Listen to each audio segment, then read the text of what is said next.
আজকে নিয়ে এলাম শ্রী চৈতন্যদেবের নাম সংকীর্তনের সম্পূর্ণ ছবিটা। আমার রং করা শেষ হয়ে গেছে, আপনারাই দেখে বলবেন কেমন হয়েছে। চৈতন্যদেব রীতিনীতিকে প্রাধান্য দেননি। যখন ব্রাহ্মণ্য ধর্মের প্রভাবে পুজোর থেকে রীতিনীতি বড় হয়ে উঠেছিল, তখন তিনি প্রচার করলেন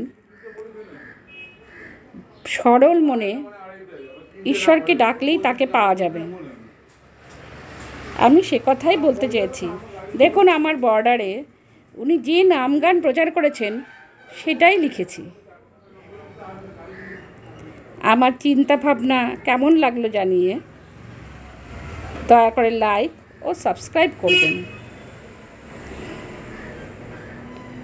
জয় শ্রী চৈতন্য মহাপ্রভুর জয়।